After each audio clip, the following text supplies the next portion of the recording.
ጾም የሰውነትን ሚዛን መጠበቂያ፣ የሥጋ መቆጣጠሪያ መንፈሳዊ መሳሪያ ነው። ጾም እስኪታረሙ እንጂ እስኪታመሙ አይደለም። ጾም እንጹም፣ ባልንጀራችንንም እንውደድ፣ እርስ በርሳችን እንዋደድ። ጾም የሥራ መጀመሪያ ናት። ጾም ለጽሙዳን ክብራቸው ናት። ጾም የደናግል የንጽህና ጌጥ ናት። ጾም የንጽህና መገለጫ ናት። ጾም የወንጌል ሥራ መጀመሪያ ናት። ጾም የጸሎት ምክንያት ናት። ጾም የእንባ መፍለቂያ ምንጭ ናት። ጾም አርምሞን የምታስተምር ናት። ጾም ለበጎ ሥራ ሁሉ ታነቃለች። ጾም የትሩፋት ሥራ ይስማማታል። ጾምን የናቀና ያቃለለ በጎውን ነገር ሁሉ ከራሱ አራቀ።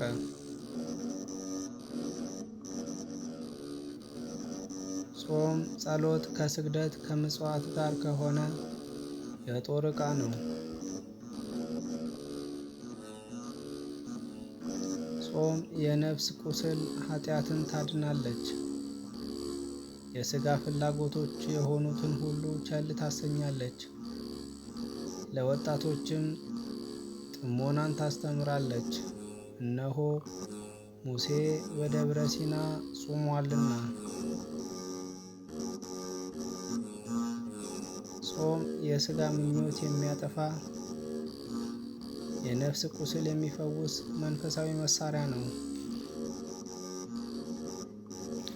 ጾም ሰውን ከእንስሳዊ ግብርና ጠባይ የሚከለክል መላእክት መስለን እንድንኖር የሚያደርግ ደገኛ ሥርዓት ነው። ጾም የጸሎት እናት፣ የእንባ ምንጭ፣ የጽድቅ መሠረት ናት። የጾም ዋና ዓላማው ፈቃደ ሥጋን ለፈቃደ ነፍስ እንዲታዘዝ ለማድረግ፣ በደልን ለማስተስረይ፣ የነፍስ ዋጋን ለማብዛት ነው። በጾም በጸሎት የሥጋ ፍላጎትን ጸጥ አሰኙ። እነሆ አካላችሁ የክርስቶስ አካል ነውና።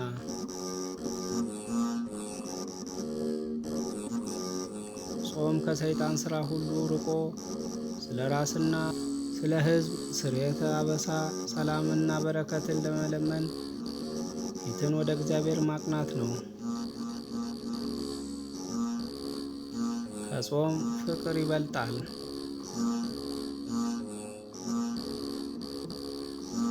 የጾም ጥቅሙ ሥጋን ማድከም እንጂ ራስን መግደል አይደለም።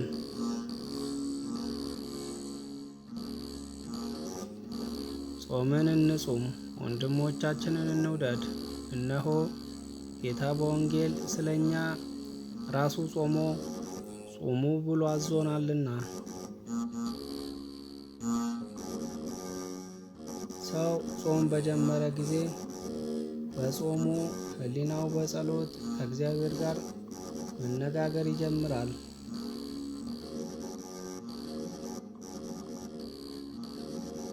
በንጽህና የጾመ አንደበቱን መጥፎ ነገር ከመናገር የዘጋ የማታልፈውን ሰማያዊት ኢየሩሳሌምን ይወርሳል። የአንደበት ጾም ከአፍ የተሻለ ነው። የልብ ከፍትወት መከልከል ደግሞ ከሁሉ የተሻለ ነው።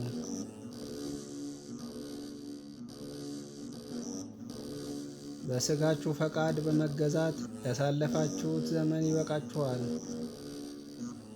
ከእንግዲህ ወዲህ ጹሙ፣ ጸልዩ፣ ለእግዚአብሔር ተገዙ፣ ሰንበትን አክብሩ።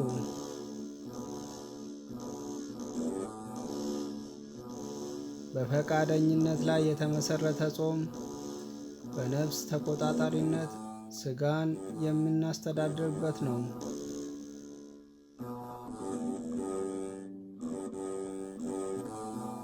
ከመብል መጠጥ መከልከል ባይቻል ከክፉ ሕሊና ተለይ።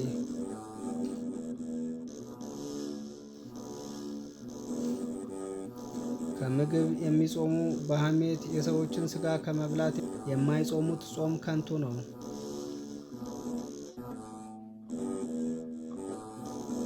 ኃይለኛ መድኃኒት መርዘኛ ፍጥረታትን ነቅሎ እንደሚያወጣ ከጾም ጋር የተባበረ ጸሎትም ክፉ ሐሳብን ነቅሎ ያወጣል።